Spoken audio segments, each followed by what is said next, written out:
Welcome to the Goaliesmith breakdown of inside shots. The key principle that we have at Goaliesmith is read them and beat them. That means when the shooters are close to the cage, you want to read their body language, specifically their shoulders, and beat them to where they're going.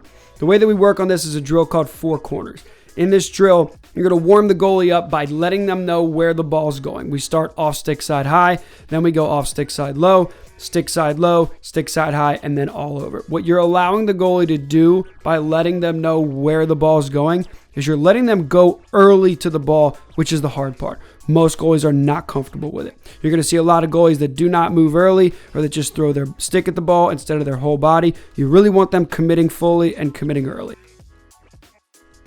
We're going to take the same principle of read them and beat them and have the shooters do a cut instead of be stationary. Have them start up top about 8 yards and cut down the alley right, down the alley left, catch the ball and shoot it. As they go, typically shooters like to shoot across their body, but what you want the goalie to do is develop the ability to read the difference in the shooter's shoulders of when they're going across their body versus when they're going near side. It also helps to get a lot of reps looking at the stick both in the right hand and the left hand, as that changes their options as they go.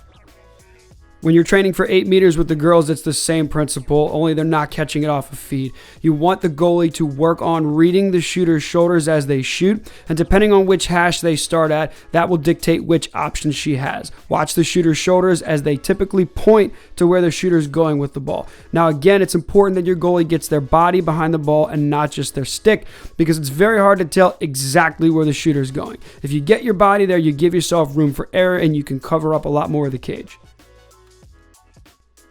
The next two looks that we want to give our goalie are inside rolls and shots up the hash. On both of these, it's important that the goalie keeps their foot planted on the near pipe so that they don't give the shooter the easy shot, which is obviously the inside pipe. When you step off the pipe, you give the shooter what they want. It's a quick goal. Instead, if when they turn the corner, you do a drop step, you increase the distance between you and the shooter and oftentimes force them to shoot off stick side, and you can kind of bait them to where you want them to go. Up the hash is typically one of the hardest shots to save.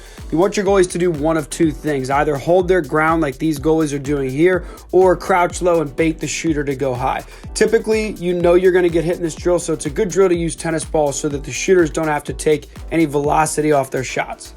Low angle shots are the ones where we want to work on the goalies coming out and taking away the shooter's angle. If they're coming across the cage, it's different. If you step out, you might as well put that ball in the back of the net yourself.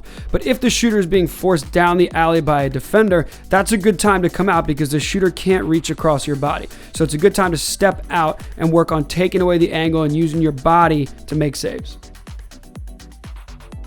And finally, cross crease. This is a drill that's been around for a long time. When your goalies are doing this, make sure again that they utilize that lateral drop step across the cage, one step and an adjustment to get set. The key is getting across the cage quickly so that you can increase the amount of time that you have to read the shooter.